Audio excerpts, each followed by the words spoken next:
आप सब कैसे हैं।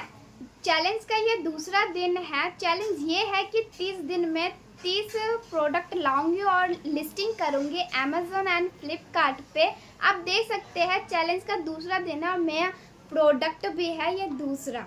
तो आप देख सकते हैं ये ऑटोमेटिक वाटर डिस्पेंसर है जो मैं अमेज़न और फ्लिपकार्ट पे लिस्टिंग करूंगी।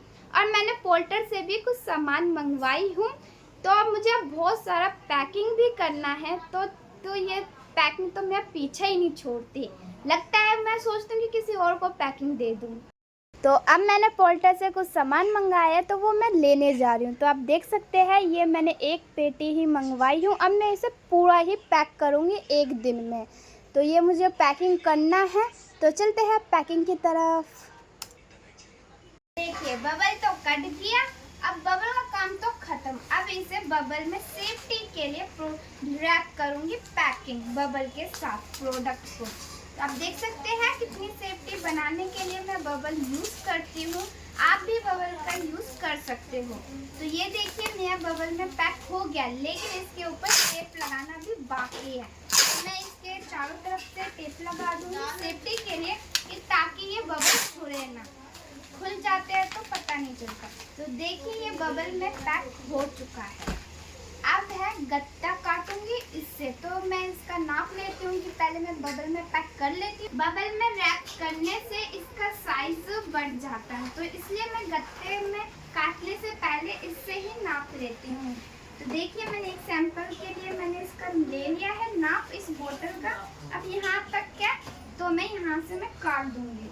तो मैं यहाँ से काट दूंगी।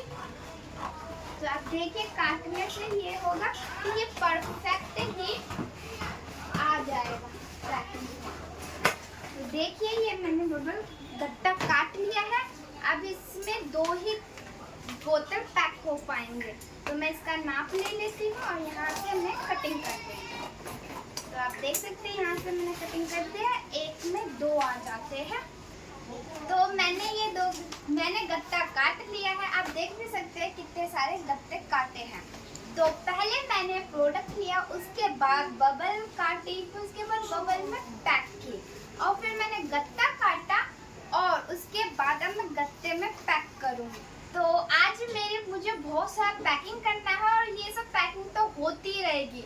तो चलिए मेरे चैलेंज पे जो मैंने चैलेंज लिया हुआ है, चैलेंज का मेरा दूसरा दिन है।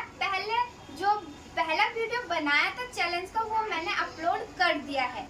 तो आप सबके बहुत सारे कमेंट आए थे कि आप प्रॉफिट कैसे निकालते हो और आपने एक्सेल कैसे बनाई और कैसे मेंटेन कर रखे हो।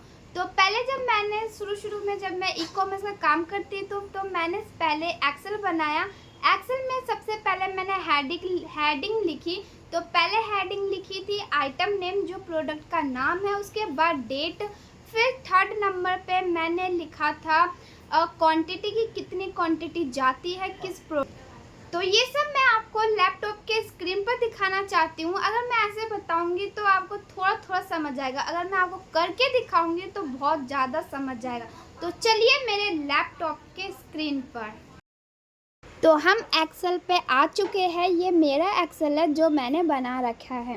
तो आप देख सकते हैं ऊपर हेडिंग में मैंने आइटम लिख दिया, date, quantity, order ID, SKU ID. अब मैंने उसी के हिसाब से मैंने फिल भी कर रखा है।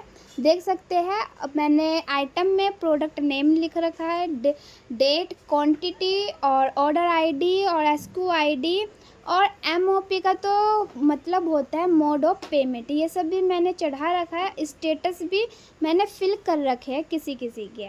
अभी फिल करना पड़ेगा मुझे। तो आप देख सकते हैं मैंने ऑर्डर आईडी कॉपी कर लिया।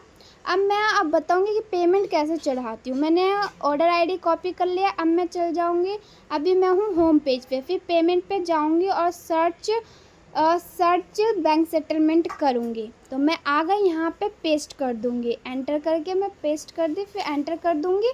तो आप देख सकते हैं बैंक सेटलमेंट खुल चुका है। यहाँ से भी खोल के आप देख सकते हैं। तो मैं यहाँ पे क्लिक करूँगी। यहाँ पे ये होता है कि पता चलता है कि डिस्पैच कब हुआ है, ऑर्डर कब लगा है, बस इसमें यही इन्फॉर्मेशन पता चलती है। और ये आप देख सकते हैं 218 में बैंक सेटलमेंट है। इस प्रोडक्ट डिलीवरी भी हो गया। और मैं यहाँ पे लिख दूँगी, मुझे पता है प्रोडक्ट कॉस्ट कितना है, और बैंक सेटलमेंट यहाँ से देख लूँगी।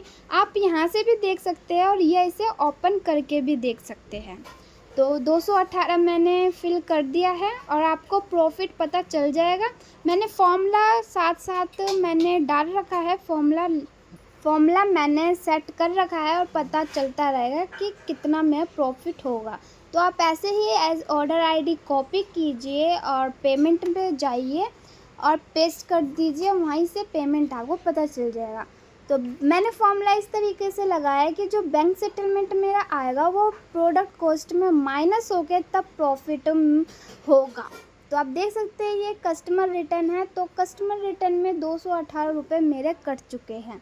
और भी बता दूं, ये अभी मेरा जो 1 जून का है, तो देखते हैं कि कितने ऑर्डर लगे हैं। तो एक दिन का बता दूं, तो एक दिन मेरे लगे हैं 27 ऑर्डर। तो मैंने येलो लाइन में इसलिए डालती हूँ ताकि मुझे पता चल जाए कि एक दिन में कितना ऑर्डर आया है। तो इसलिए ये भी फ़ायदा है, आप गैप दीजिए ऑर्डर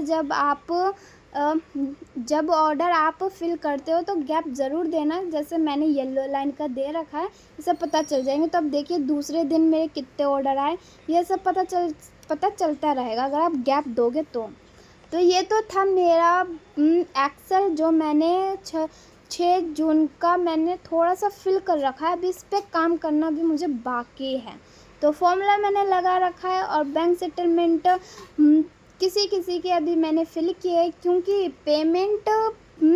पेमेंट फ्लिपकार्ट पे 2 दिन के बाद ही मिलता है ऐप, तो डिलीवरी होने में टाइम लगता है। तो अब मैं आपको न्यू एक्सेल बना के दिखा रही हूँ कि आप कैसे बनाएंगे अगर आप न्यू सेलर हो तो देखिए सबसे पहले मैंने आइटम लिखा है, आइटम नेम, डेट, फिर उसके बाद लिख रही हूँ मैं क्वांटिटी। तो आप देखिए मैं यहाँ पे क्वांटिटी लिख रही हूँ। ऐसे ही हेडिंग लिखना कि आपको क्या क्या रखना है अपने एक्सेल में। तो जो मुझे रखना है मैं वो लिख रही हूँ। ऑर्डर आईडी, फिर ऑर्डर जो ये छोटे छोटे गैप है इसको बड़ा कर लेना जैसे मैं कर रही हूँ। जैसे अब लिखूँगी मैं SKUID, उसके बाद मैं लिखूँगी MOP मतलब मोड ऑफ पेमेंट। ये थोड़े सेल छोटे हैं तो इस सेल को बड़ा भी कर सकते हो ऐसे जैसे मैंने किया है। और स्टेटस लिखूँगी।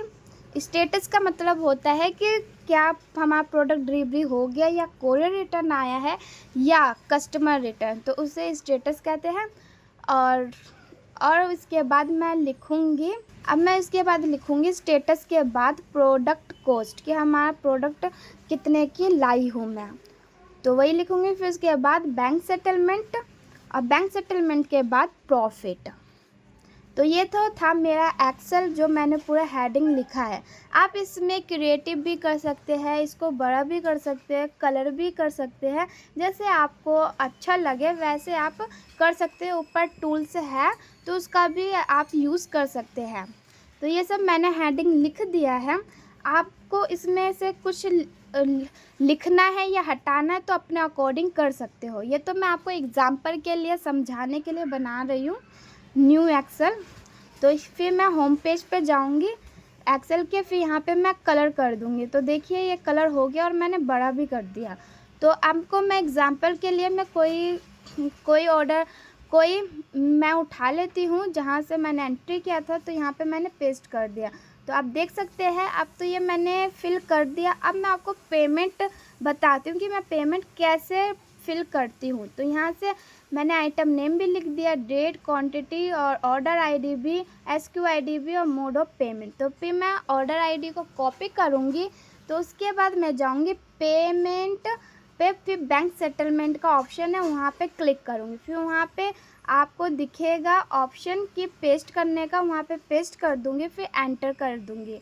तो जो मैंने ऑर्डर आईडी उठाई थी जब मैं एंटर करूँगी तो वो मुझे शो करेगी। तो आप देख सकते हैं सबसे पहले अमाउंट शो कर रहा है 211, लेकिन इसको हम देखेंगे फिर इसके बाद जो ये पेज खुल के आया उसको अंदर जाके देखेंगे। तो इसको पूरा डिटेल देखेंगे कि हमें किससे कैसे मिला पेमेंट। तो इसमें थोड़ा सा टाइम नहीं लगता, लेकिन जल्दी ही खुल जाता है। तो यहाँ पे सब आ गया हमारा SQID, ऑर्डर ID, और पता चल गया कि कैसे पेमेंट हुआ है, मोड ऑफ पेमेंट कैसे हुआ है, कैश से या ऑनलाइन। तो आप देख सकते हैं मैंने पेमेंट खोल दिया, ये मुझे 211 रुपये मिले हैं बैंक सेटलमेंट में।